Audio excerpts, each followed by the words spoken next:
Hi, this is Kathy Driscoll from the Nature Foundation. I am here tonight at the Trillium House with Leslie Sturges with the conservation of It's Bat Conservation and Rescue of Virginia. yes, and Leslie rocks, by the way.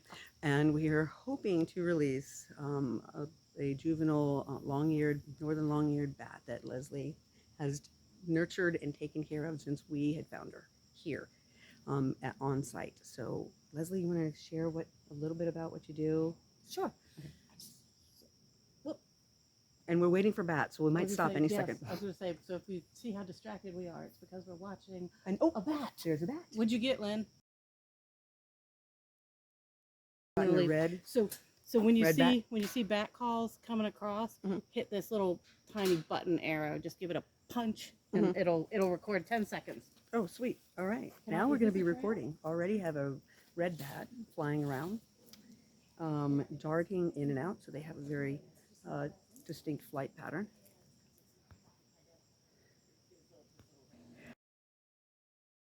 All right. Well, we've been out here for a while looking for bats, and unfortunately we didn't find anybody that Nelly was interested in. Right. So she's a northern long-ear. We didn't get any hits on calls. She didn't get very excited. We did pick up on what we really do think are at least one going by a bunch of times, little browns. Yay! Possibly a small-footed, which we know are resident up here, and possibly a hoary bat, which is very exciting because they're rare and very super cool. But none of them are northern long ears, and I don't know if anybody can see this tiny little itty-bitty little thing in my hand, but this is Nelly. And she seemed excited at first, but now yeah, when it got dusk, she bounced around a lot. I'm actually going to put her away right now because I don't want to lose her here when there's no one here for her to learn from. So, and I do want to ask you about that. So so Leslie was saying that if there's not a colony around, she doesn't seem to respond to anything. What's the next step? So with these colonial bats, particularly Myotis, they really have a lot of social learning that happens, and even if they're not kin, they definitely seem to respond to each other. She didn't have any responses, so we don't want to just take this naive little bat that's been raised by people, turn her loose in the world and expect her to know how to be what she's supposed to be. So she needs bat finishing school. And where's bat finishing school going to be then, maybe? Well, I have to consult with the biologist and see if there is another known colony that we might still be able to get her in with. They do start breaking up in late summer. They have to go on and get fat for hibernating, and mating season starting, so the boys and girls are kind of busy, the older ones.